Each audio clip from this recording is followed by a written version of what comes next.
Je pense qu'en général, des histoires trop bien décrites, ou bien trop bien écrites, ou même trop bien illustrées, même, éliminent beaucoup dans l'imagination. C'est-à-dire qu'il ne reste plus de place à l'invention personnelle. J'ai débuté ma carrière avec du très fin et aussi à une époque, tu vois, où dans le livre, les éditeurs n'ont pas toujours beaucoup d'argent pour imprimer en couleur. Il fallait donc que je me limite à une ou deux couleurs.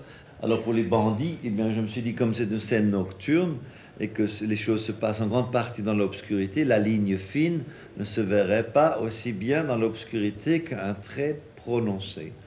C'est-à-dire que j'ai surtout voulu faire ce livre aussi un peu pour effrayer les petits-enfants. J'aime toujours beaucoup effrayer les enfants et les adultes, j'aime encore plus mieux les effrayer. Ça me donne encore plus grand plaisir.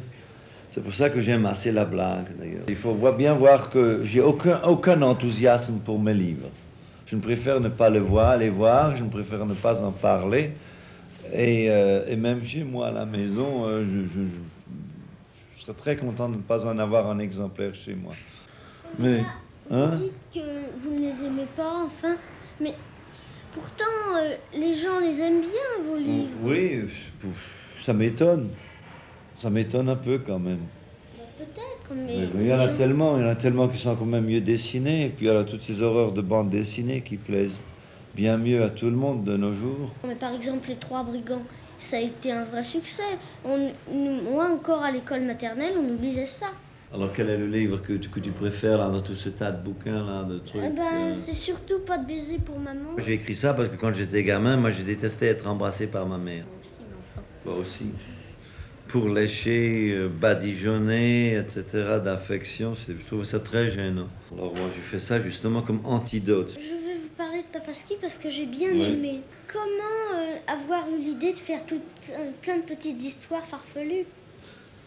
Alors ça, si tu tombes bien, parce que c'est mon seul livre d'enfant que je ne renie pas dans un sens. C'est le seul livre que je trouve intéressant parce que ce que j'ai voulu faire, c'est de faire des histoires qui ne sont pas des histoires. Ce sont des anti-histoires ou des parasi-histoires et qui devraient laisser en principe beaucoup plus de place à l'imagination. Dans les histoires de Papaski, on peut encore continuer et y inventer des masses de choses.